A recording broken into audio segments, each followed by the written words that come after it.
You are listening to the TEDxAsburyPark official podcast. TEDxAsburyPark is the largest and highest rated TEDx conference on the East Coast. Our volunteer based organization sponsors a series of events throughout the year dedicated to education, community, innovation, and ideas worth spreading, as well as an annual conference in May. Please stay with us for the official TEDxAsburyPark podcast of ideas worth spreading. And welcome to the TEDx Asbury Park Salon Spotlight. Today we have Stan Green. Dr. Green is a professor at Monmouth University here in New Jersey. He is an archaeologist and has led major field research projects around the world. He has co-edited a volume for the World Archaeology Congress on archaeology and heritage as a public good, and that is all really cool stuff. But for today, we are more interested in his background as he studied the anthropology of baseball as an American institution. Stan Green gave a fantastic TEDx Asbury Park talk in 2014 on the role of baseball in American history, and anyone who is awake would realize that baseball and the events going on right now in both politics and health are about to meet a very important crossroads. Welcome, Dr. Green. It is a pleasure to speak with you again. Nice meeting you, Doug. I appreciate this. I'm looking forward to our chat. So, Stan, we are, as a country and a sport, at a crossroads. What are we supposed to do? We have a COVID-19 health issue that is going to affect both the players and the spectators. And these last few weeks, we are being brought into the 21st century and have to discuss the Black Lives Matter. Baseball, since the 1950s, seems like it has successfully avoided some of these politics and health issues. But what are the baseball fans, what are the baseball teams supposed to do? I just don't see how anyone is going to be able to avoid discussing these issues. Well, I will give it my best shot, and I wish I knew. My hopes as a fan is, of course, that baseball will happen, right? But I think, again, just in the broadest sense, baseball again is reflecting American culture in interaction. It's aspect. It's being a part of it, because what's happened is this whole COVID and the Black Lives Matter issues, the politics surrounding it, and the biology surrounding the pandemic, has sort of exposed a lot of things in baseball that, in fact, are that are exposed and that have been exposed in American society in general. But as I was thinking about this talk, there are several topics, several things we should talk about. I think, first of all, baseball as America's pastime is so important in terms of cultural. I would call it cultural morale, the morale of society. Baseball being played every day, almost from March until October, is something that so many people count on, both in lots of different ways, individually, regionally, in terms of being fans and so forth. So baseball pastime as a morale issue is something that it shares with every cultural event, and in this case, cultural, I don't know what we'd call it. I mean, cultural events that, like you called it, a crossroads or whatever. I mean, these things are unknown to pretty much anybody. I've experienced, I didn't experience the Spanish flu. I did experience the civil rights era as a child. And so it's really new to almost everybody. So baseball is sort of a continuity in a sense, but even baseball's been shortstop, so to speak. Then it also, the other aspect, economically, the economic aspects of all this, both in terms of the impacts of the pandemic and the inequalities that have been exposed vis-a-vis the Black Lives Matter situation. Of course, the most significant one has been the police brutality that it's exposed, but the economic, educational inequalities, that's sort of, again, something that has been exposed in baseball as well and reflected in it. And then, again, as you said, the issue of how do the ball players deal with this? I mean, at first they were just concerned about, well, how do we play baseball in a pandemic? And we play without fans and all these things. How do we stay safe? Now, baseball players, sort of like everybody else, every other American, sort of has to take a stand in terms of how do I deal with the Black Lives Matter issue, the George Floyd murder issue. Doug Glanville, the ex-Philadelphia center fielder, is a wonderful reporter. He writes for the New York Times and other places, and he's written recently on this too. And black players are under in a certain situation, and everybody is, though. That's the point. So, not to talk about all that. Stan, let me ask, the first baseball season after Colin Kaepernick started kneeling during the national anthem, do you remember Right. any baseball players speaking out or making an issue? Since 9/11, baseball has put the America the Beautiful into the seventh inning stretch, but even there were no other political statements being made. I just don't remember anyone in baseball coming even close to what Colin Kaepernick was doing. I don't recall that either. I think the baseball response after 9/11 of now singing America's Beautiful is the political response from that period, kind of patriotic, broadly political. But the kneeling, I don't recall that being an issue in baseball. We may both be wrong, but I have the same recollection as you do. Yeah, I don't recall anything. I go to a good number of minor league games in Lakewood, as I live not too far from the Lakewood Blue Claws. Uh, I would suggest that for the most part, baseball has avoided any really large political controversies. Perhaps they've gotten away with it for much too long, because at some point, someone in baseball is going to have to make a statement. Well, I agree with you. I think the only kind of political position, which, if you want to call it that, I guess it's political, which is the way the Jackie Robinson legacy has been handled, and the retiring of his uniform and the celebration of Jackie Robinson Day, and the variety of things, the building of Citi Field with a lot of Jackie Robinson influence in there, and the supporting of Sharon Robinson's and Rachel Robinson's efforts in terms of uh, helping black families and black kids and getting them involved in baseball and helping them educationally.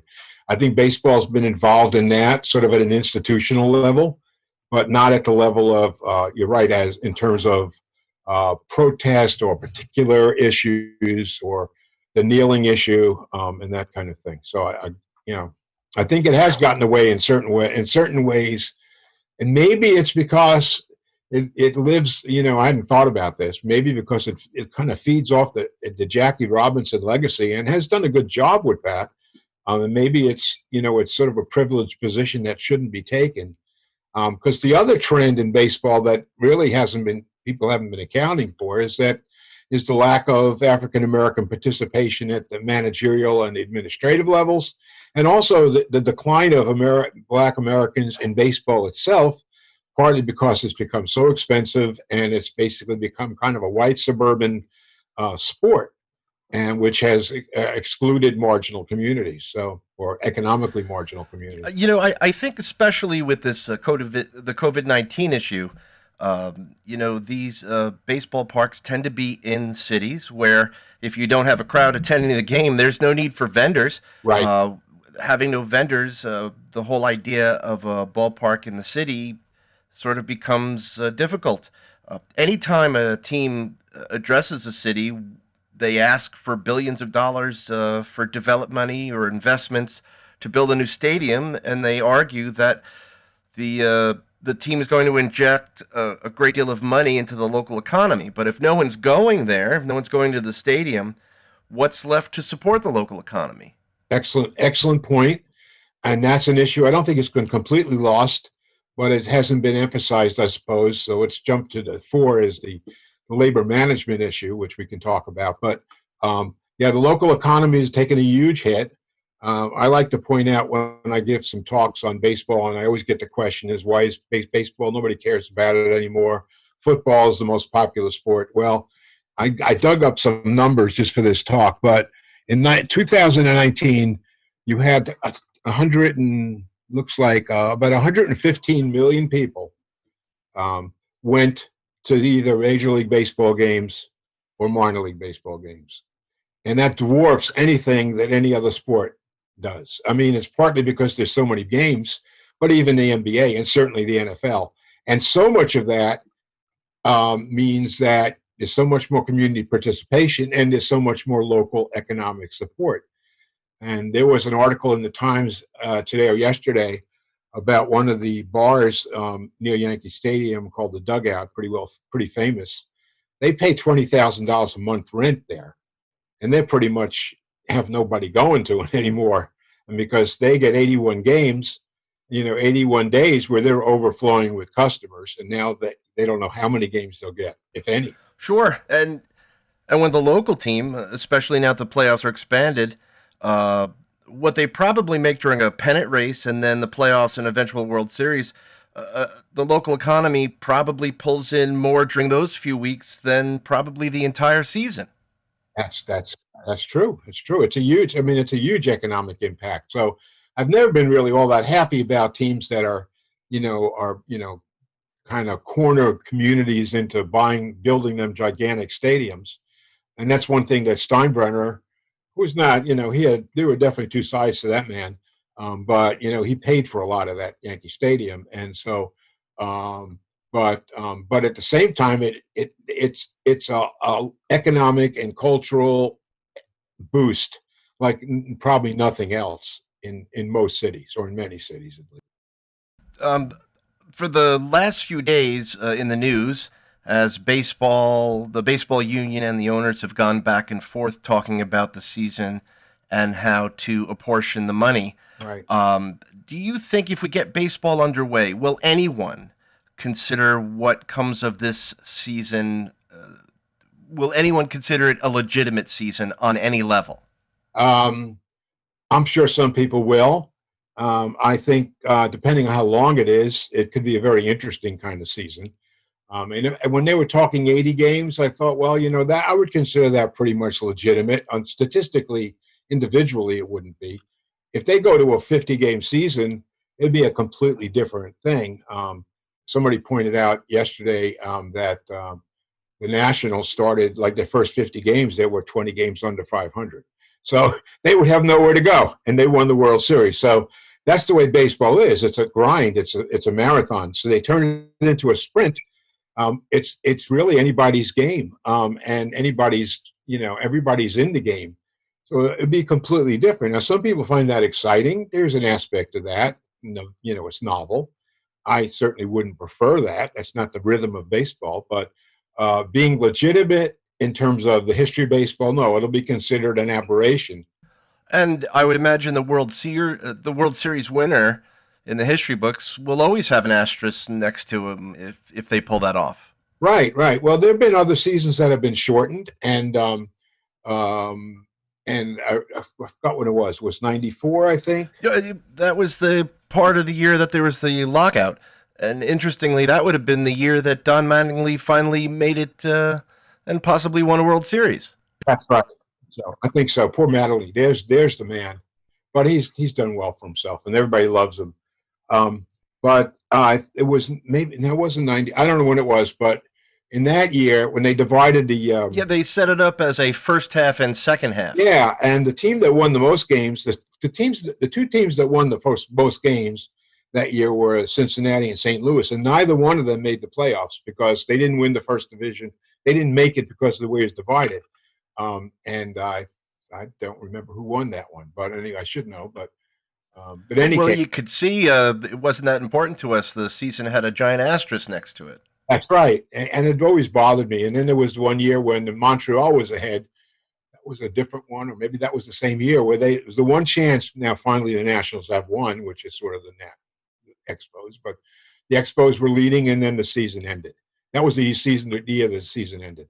So they never started it up again. Do you foresee the owners using this as an opportunity? Maybe not this season because they're going to have to come up with some bizarre playoff system. I hear that they're thinking about rearranging the divisions and mixing it up, and I could understand that for this season. But do you see this as an opportunity for the owners to water down the playoff systems so that teams that are sort of relatively also-rans, these mediocre teams, you see them watering it down to get these teams into a larger playoff system? I think that's almost a given, and I'm not sure that the players are against that. I don't know, but I think the owners are planning on it. That's one of the. It's one of the. Was one of the proposals I think even before the whole COVID thing hit, was to add another wild card team. Or I wasn't paying attention to the details. I don't like that kind of stuff, but it was going to definitely, I say, water it down. I mean, the thing that bothers me so much about basketball and hockey is that everybody gets in the damn playoffs, and the season doesn't matter as much. Um, but in baseball, it does. So I don't know if that's if that's solely the solely the owners. Um, the the issue with the owners and the players basically comes off the fact that there's no salary cap, and the other leagues are able to handle this better because there is a salary cap and they get a portion of the revenue. Now the owners are crying, "Oh my God, our revenue's gone. We have to cut the salaries." And the players are arguing, "Yeah, but you're putting our lives in danger, we're going out there and playing. So I'll play for a prorated salary, but you're not going to cut it beyond that." But it's exposing both because even you got to feel a little bit for the half the. I think the median salary for ball players is 1.4 million. So half the players make less than 1.4 million. The minimum is about 565 or something. So they all make at least that. To most Americans, that's a lot of money, and it is a lot of money. I mean, to me, but at the same time, the careers of some of those players is not that long. Some of them are, but it exposes it. It also exposes the owners as unbelievably rich, billionaires. And how can you complain? Because Americans are taking huge hits in their. Some of them are losing their jobs, many, 40 million or something, and others are getting gigantic hits on their IRAs. And you're a billionaire, and you're complaining about losing 100.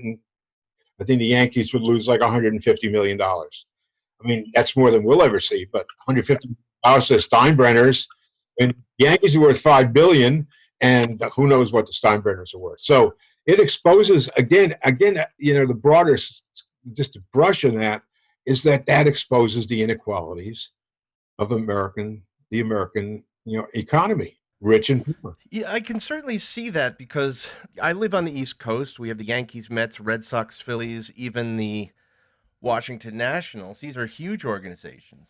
But what about a team like Kansas City or a team like Pittsburgh? They're certainly not valued anywhere Right, near teams like the Yankees or even the Dodgers, let's say. right.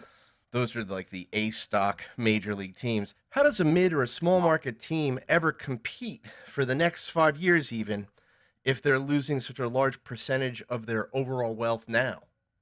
Well, if it's the next 5 years, it could be problematic. I mean, if this occurred for 5 years, I would have think, just like it's going to happen in a lot of industries, including higher education, which is what I've spent my life doing. It's going to, so maybe sounds a little bit callous to sort of thin the ranks a bit. Um, but in the immediate situation, of course, the Royals don't have a payroll like the Yankees do, and they're still owned by billionaires. I don't know who owns the Royals now. I think the Packers are the only publicly owned, professional sports team. Everybody's owned by, somebody, and it's just, one of their own. I listened to an interview. It wasn't about this, but with Mark Cuban. I mean, he bought a team because he could afford to do it, but that's not what he really does. Probably owns 200 companies, and um, so um, so yeah, if it goes on 5 years, it could be devastating to the industry, like it would be for almost any industry. And even in the short term, what I've heard a lot of discussion about, if I'm not mistaken, the major league teams have essentially furloughed, laid off, or cut their entire minor league system. And those minor leagues feed talent through. I can't think of any other sport that has as sophisticated a feeding system like the baseball's minor league. Right. But also the fact that these small towns get a certain economic boost from these minor league games.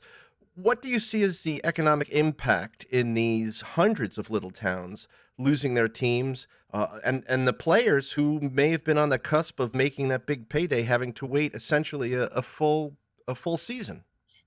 Yeah, and the kids who are about to be drafted. The baseball draft is coming up. I think I'm not sure when it is. I don't think it's happened yet, but I think it's coming up. Um, Drafted to what? that's right. Drafted to what? And that's changing gigantically. Those kids, especially the one. Well, baseball drafts more players. They draft thousands of players, but the top whatever 30 make they become instant millionaires pretty much, or at least the top, yeah, probably the top 30, probably the first draft of every team, draft choice. Yeah, they're losing the prospects. I mean, from the individual point of view, they're losing a tremendous opportunity at kind of the beginning of their career.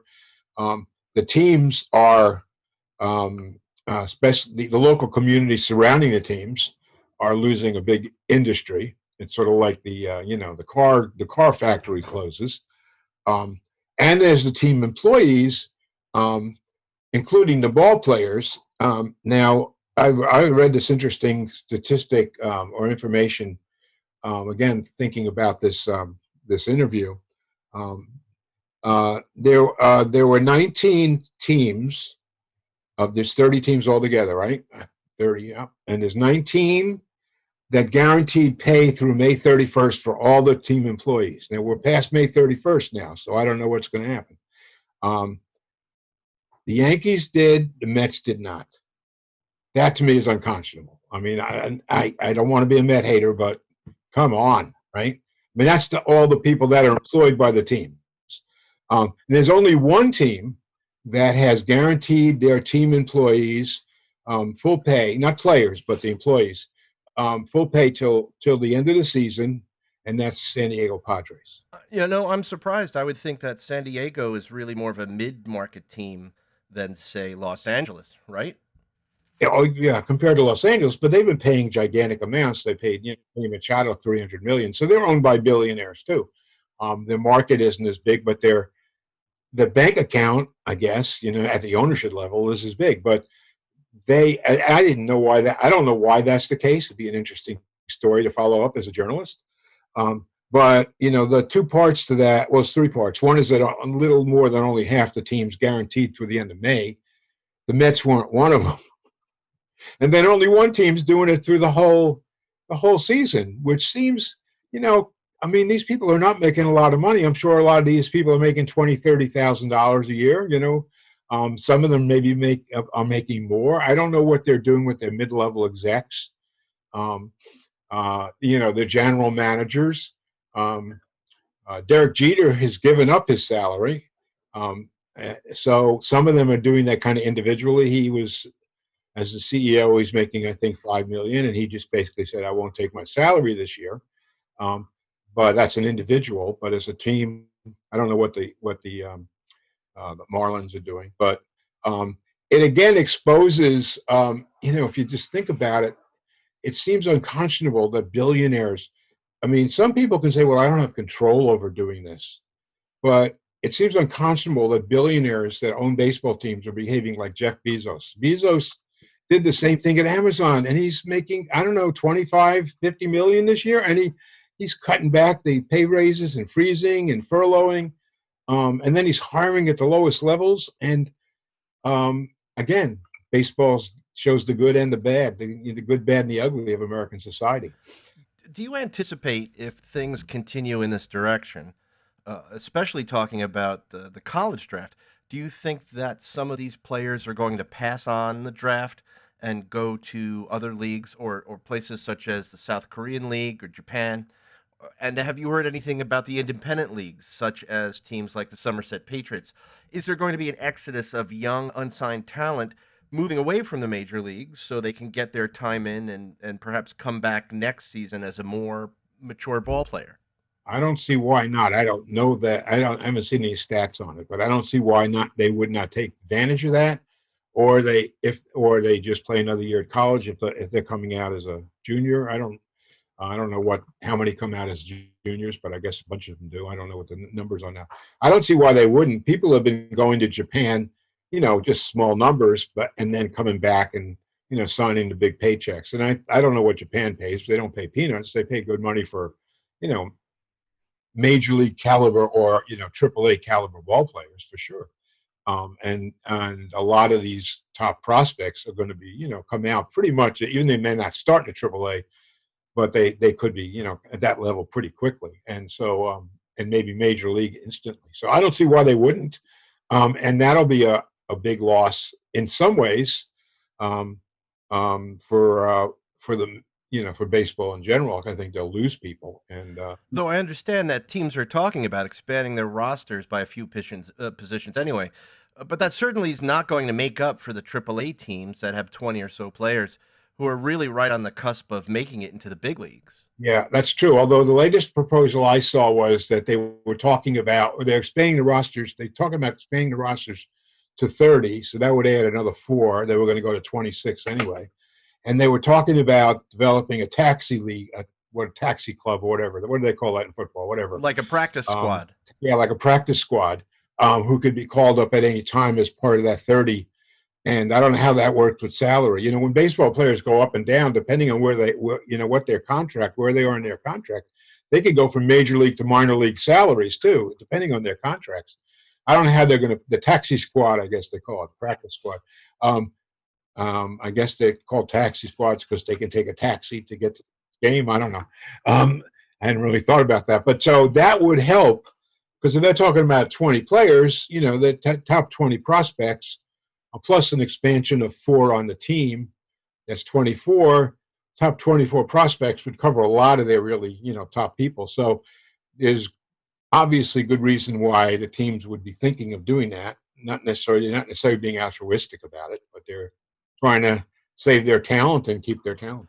So if baseball opens and we practice the social distancing, how do you think, forget the game, going to the game and there only being like 5,000 people allowed in the stadium who can't sit next to each other anyway. Right. How do you think that's going to translate to television when most people can't afford tickets to a ball game? How is this going to translate to watching baseball without a crowd? Right. Well, that's a great question. A lot of people have been asking that. I have no inside information, and I'm not a TV producer. But the only example I can think of that's kind of parallel to this is when you watch the late night TV programs as they're broadcasting, the big ones, and the one that seems to do the best with it, in my opinion, is Bill Maher, and Colbert's doing it a little bit, but not really. And Bill Maher basically just laugh tracks in audiences visually. They're not even there, but he puts in clips of audiences applauding. It could be from the Ed Sullivan Show from 1959, right? They're not even trying to fake it. No, he's not trying to fake it. It's not. Yeah, he doesn't fake it, and I think it's fairly effective. It's not as good as the real thing as a live audience, but it's in some ways a little better than the laugh tracks of the sitcoms we're used. But I don't know. I think people are talking about doing that, booming in music and like sitcoms. Right. But how insincere would it be to watch baseball, and whoever the hometown broadcast is, their home team is being cheered, and they're booing the other team? It'd be so plastic. I don't even know if I can watch such a thing. I know. They can't do it that way. And that's the other question is like when you're looking at a comedy show or any show where you need applause, there's not two teams, and it's not like a home field advantage at the Stephen Colbert Show. Sure. But there's also a cultural expectation when you watch a show like Friends. No one in their right mind would think that that's the actual sound of the audience wholly. And in football, there have been many accusations that the home team pipes in even more audience sound to intimidate the visiting team, and that's considered like a major no-no. That's exactly right. No, it's really an intractable problem in many ways. I think in Korea or Japan, they're doing, like fake, like cutouts in the seats, and, they were doing mannequins, and that seems to me makes no sense, but it is the sound, even on the radio. I mean, without the sounds, well, without the sound, the crack of the bat, the pause, and then the crowd screaming, the radio would sound like an old Mets broadcast. That's a good point. I mean, I like to listen to radio baseball. I love baseball on the radio. Sometimes I prefer it, actually. I do too. But you're turning your stations if you do that, and you hit a baseball game, it from the sound immediately. The sound of the crowd is that buzz is a distinctive from anything else, any other sport, any other show. There's a baseball buzz always there. And when it's quiet, it's a blowout. Right. That's right. That's right. But there's always somebody shouting something, Sure. or these days there's too much noise in between innings, in my opinion, because I'm an old Well, when you're at the game, it's louder in between innings than at the game itself. Right. That's right. That's right. But no, that's a huge problem. And there is the aspect, I think, of adrenaline is. I mean, you cannot control adrenaline, and like athletes have always said, practice is one thing, but you don't get that adrenaline pump until you're out there, and some of that comes from the crowd. Some of that, That's what I was going to ask. Is there are so many players who pick up that extra oomph from the crowd, and conversely, visiting teams, right? you'll have players when they're getting booed. It seems to make their game even better. Exactly, exactly. They feed off of it. I mean, there's no doubt. I mean, I don't know. I mean, obviously, there's home field advantages with regard to the shape of the ballpark and the size of the ballpark and the feel and the grass and the mound and everything. But the crowd is also a home field advantage, and because that booing will never energize people, I don't think as much as when Thurman Munson would get up, or Mattingly, or Jeter, or Mickey Mantle, or whatever. I mean, you can't recreate that, and he wouldn't get that in another ballpark. Well, I would scream at the TV when Big Poppy was up, and I'm sure he heard me from 70 miles away from the stadium. It might have. Yeah, that's too funny. No, yeah. I have to say one thing. I was going to mention this little bit of trivia. It's not, well, a little factoid. When I was looking at the issue of paying players and so forth in minor leagues, Sure. and I'm not proud of this because it's the Red Sox, but they're the only team that is actually guaranteeing minor league salaries for the team. Oh, that's fascinating. They're guaranteeing $400 a week, which is $1,200 a month, which is not a lot, but it's not that far off from what minor league players make. They don't make a lot of money. So, you're getting $1,200 a month. They probably have to get other jobs, and they probably have to rent apartments with other people or houses. Something, right? Yeah, but if I was a team, if I'm a baseball team, and forgive me for trying to think logically, and forgive me for being naive, I have spent an immeasurable amount of money developing my minor league. Right. My minor league is either going to get me players I can trade for, or get me the fans because they like the homegrown guy. I would want to pay them enough to keep them from wanting to play in an independent league. Because if any of those people get hurt, my investment is completely out the door. Yeah, I agree with you. This is probably why we're not wealthy and don't own baseball teams. Well, yeah, we don't have that that sense about us to think of human beings as commodities or whatever. I don't know. Nah, it's a little harsh, but yeah. But I agree with you totally. There's a qualitative side to it. There's the aspect of possibly getting hurt, picking up bad habits, not eating well. I mean, all those things. The baseball careers are longer than most careers, but they're still not that long. And, so you've got a player, if you can get a player who plays from the ages of 22 to 38 years, keep them healthy, that's a big plus for a team. And if you get players who are getting hurt all the time, their fault or not, that's a big negative. I think one of the, if you listen to WFAN enough, one of the pluses for some of these teams on a short season is they have players, particularly pitchers, Right. who don't have enough gas to go an entire season, Right. and they're prone to injury, Right. and so there's been a lot of discussion that players who would be injured quickly Right. or run out of gas may be able to make it to the postseason without running out of steam. Oh, absolutely. And you also have teams like, well, we know the Yankees well, with their starters. I mean, you normally need 9 or 10 pitchers throughout the year, but you probably in a 50 or 60 game season might need 6, total. You might have 4 starters and 2 that come in for for whatever reason, but for an injury or whatever, double headers or something.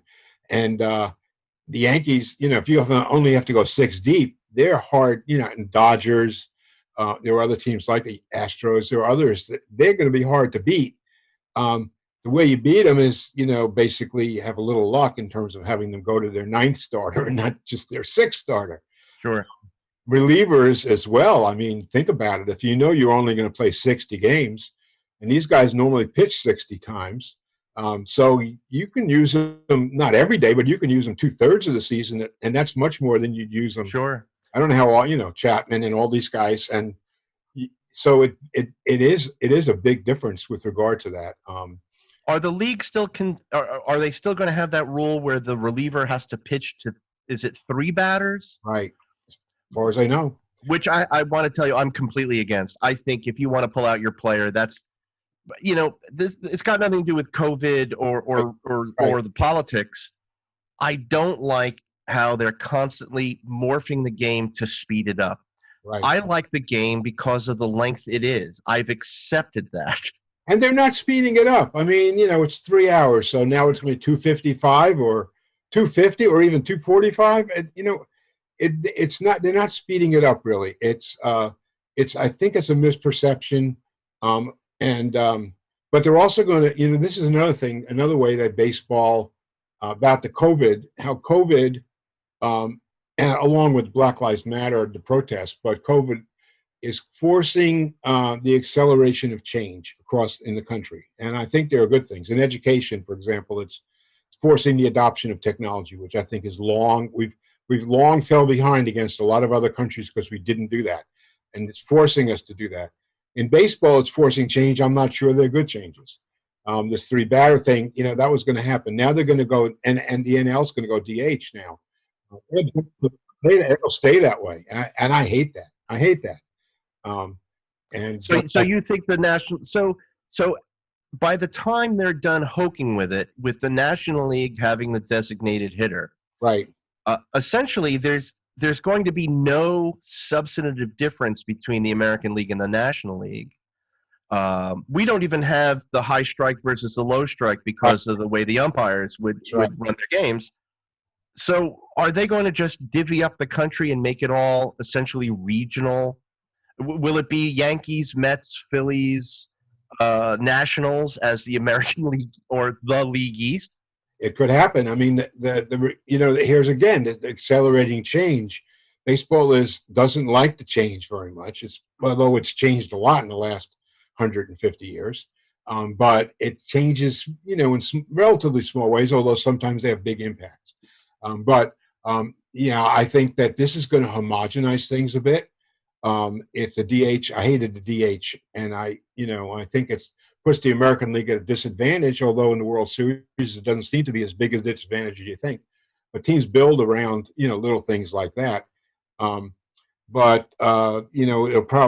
going to speed things like that up. And there've been talk of, about this regional, going to regional things, just like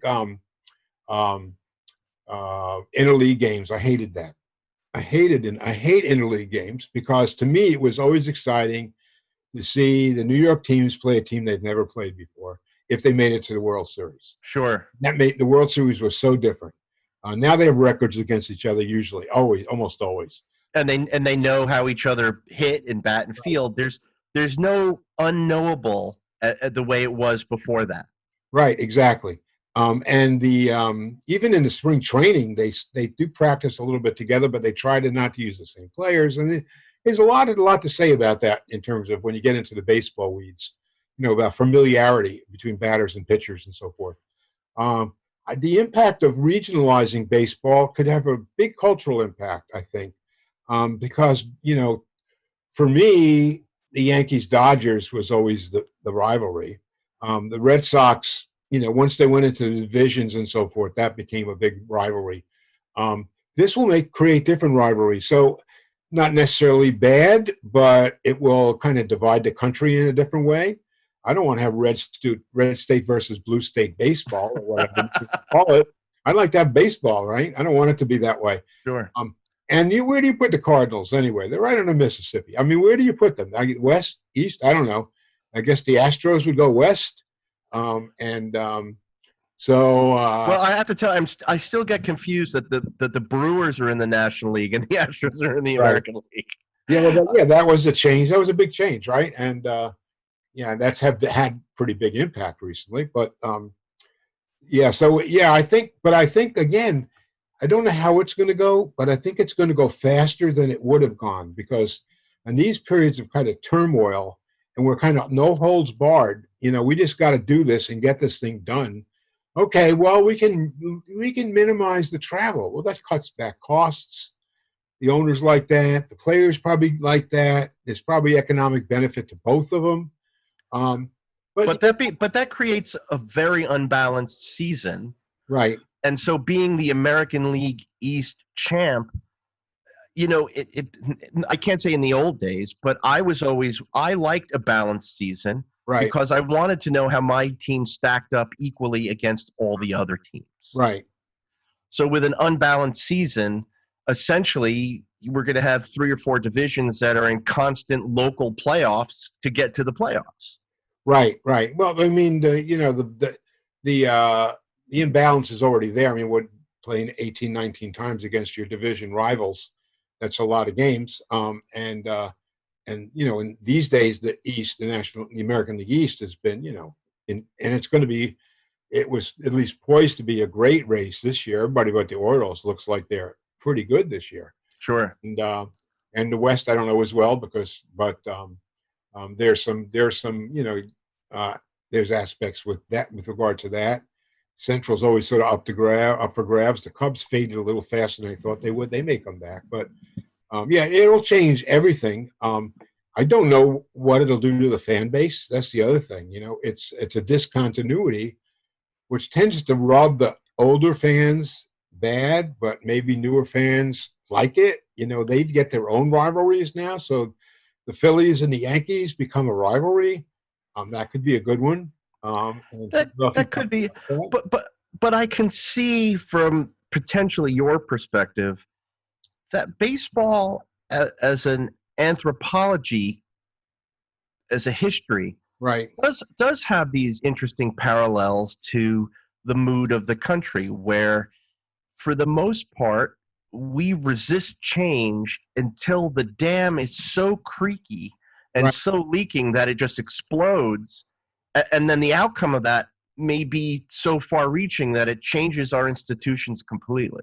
I agree. And that could be for the good or the bad, or it could be neutral. It just could be different. Sure. So, like when baseball moved west, beyond St. Louis, that was huge. And to me personally, my first baseball game was at Ebbets Field. So I started out as a Dodgers fan, as a young child. And, and I brought my love of the Dodgers only via Sandy Koufax. It was always my favorite, second to Mickey. And beyond that, I could care less about the Dodgers. I appreciate they're good ball players, but they're never going to be my idols. And we had Mickey Mantle and Willie Mays and Duke Snider, and that was it was always Mickey, but Willie was up there as well. Sure. He's moved. They were early, Willie Mays, but that he was sort of the end of his career, sort of anyway. But so ultimately, bringing it back to current events, right. As a historian, anthropologist, and lover of the game, what does baseball have to do to either ingratiate itself, align itself, or just change its head in the sand approach to move forward without meeting a tremendous amount of pushback? Right. Well, it's a great question. The first thing it has to do is kind of contain the damage of the labor management problems.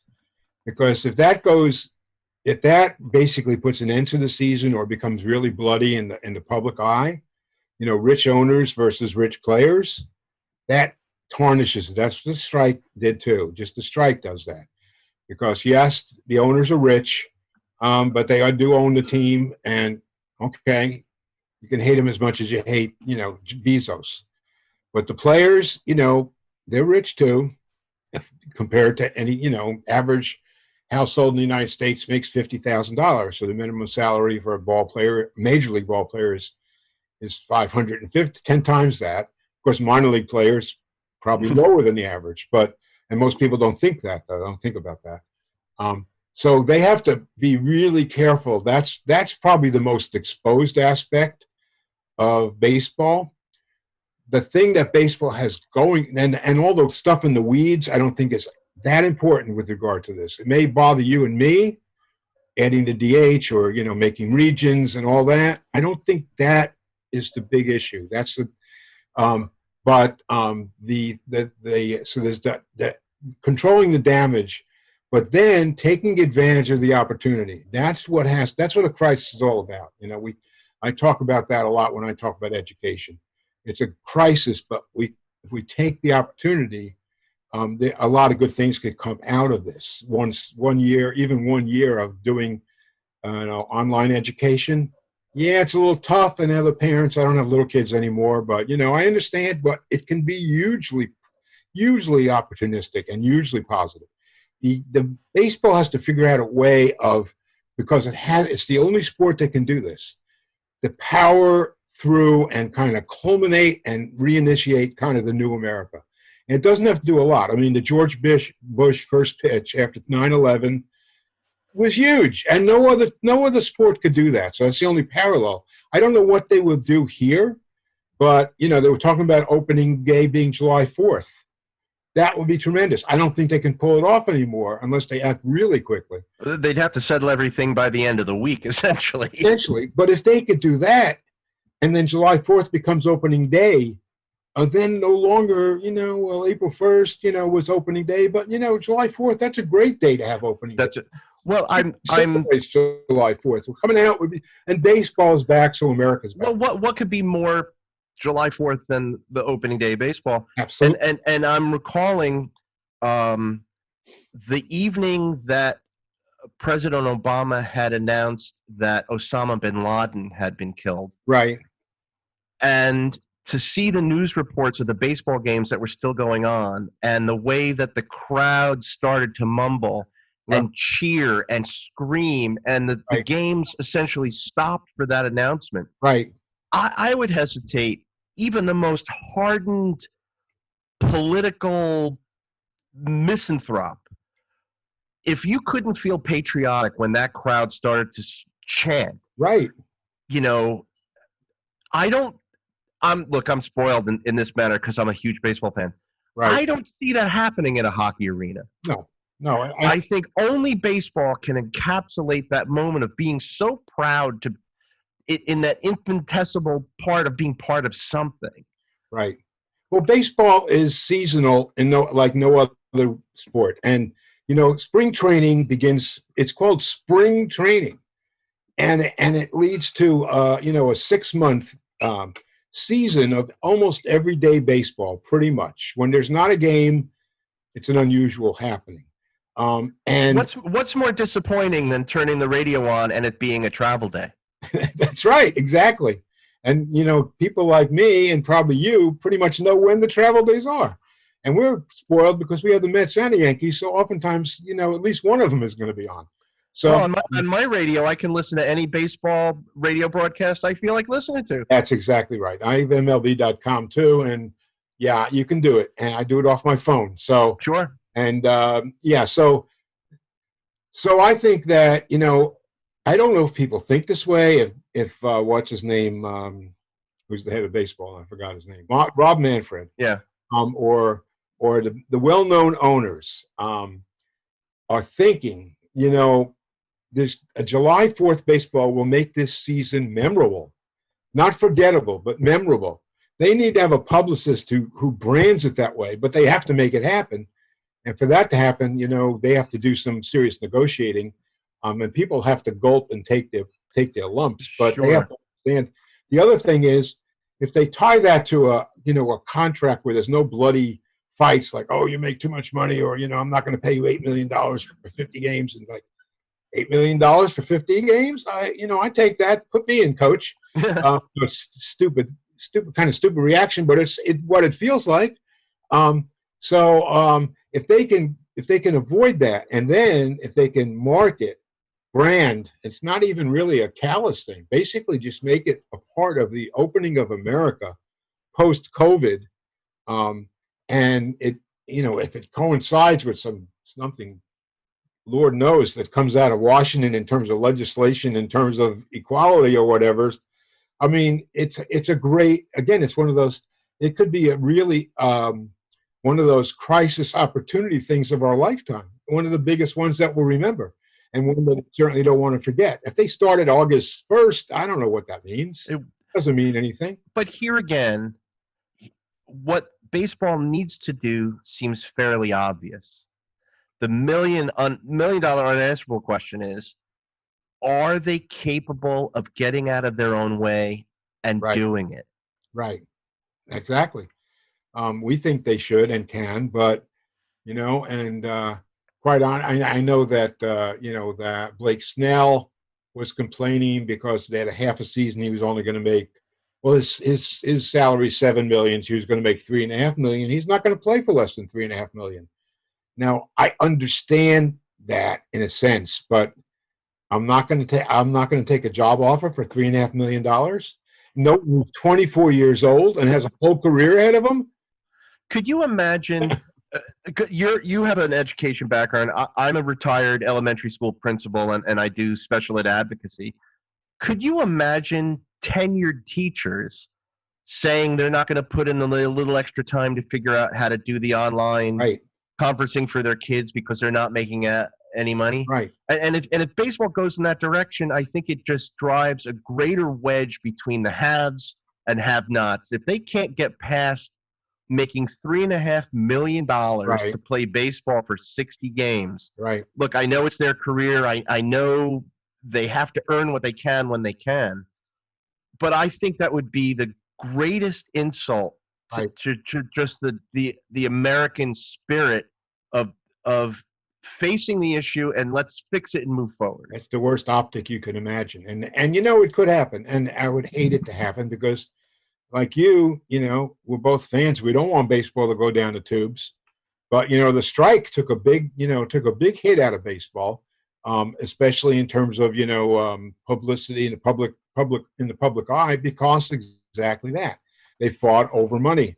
And, quite honestly, I don't know why they can't, say, well, it's going down, but next year, you'll make your $7 million and maybe a little more, and, we'll lose less so we can maybe, why not think a little bit more like that? You don't have to assume your career is a 1-year career, and the owners are not, it's not their only, first of all, they're loaded, but second of all, it's not their only endeavor. God knows I'm sure they all have other companies that make a lot more money than baseball. They're fans who own teams. Yeah, we can only hope. I cannot begin to tell you from the youngest age that I could remember when the Yankees were on the West Coast, having my AM radio under the cover so I wouldn't get yelled at because at that time first pitch was 8:05. Right. And when you're 7-8 years old, that's 11:05 Eastern time. When the Yankees made their 2 West Coast trips and I was under the blankets listening to it at the least perceptible volume so I didn't get in trouble. Yeah. That is a component of my DNA. And my DNA is so interwoven, even if we put aside the passion that Walt Whitman talks about baseball is woven into who I am as a human being. And I just can't imagine a summer passing without anything. And we've lived through it, and it's just depressing. It is depressing. But the other side of it is that baseball has in the past, like with Jackie Robinson, come through and done something big. And so it has the potential of tremendous societal contributions. And, I just hope they're listening to, Manfred is listening to his, angels and devils. And I hope he's listening to his angels saying, listen, let's do this. Let's do it right. Let's use this as an opportunity. And it's an opportunity to heal the country in some way. Absolutely. No, absolutely. And that would be amazing. Absolutely amazing. Yep. And we can only hope. I hope. We'll have this conversation in November when it's all over, and we'll see. Or if it never happens, I don't know what we'll do. We'll go out for a drink. Well, you know what? We'll break out the Stratomatic cards, and then we'll have our own season. Right, exactly. We've been spending the better part of an hour with Dr. Stan Green of Monmouth University. Stan, it was more than a pleasure I could ever describe to chat with you about something so important, to me anyway. Thank you so much for joining us, and everyone from TEDx Asbury Park really appreciates your time. Well, it's certainly my pleasure. And as I mentioned, it's great talking baseball in these times of tumult. So, yeah, I enjoyed it very much, Doug. Thanks for doing this. Thanks Thank you. for Absolutely. Thank you so much.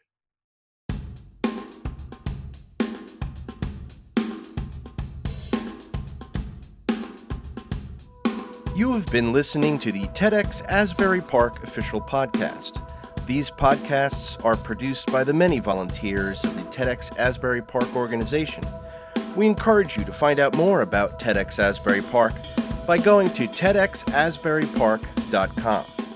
The opening music was by David Sierri, and the closing theme is by Doug Dresher. Thank you for listening to the TEDx Asbury Park podcast.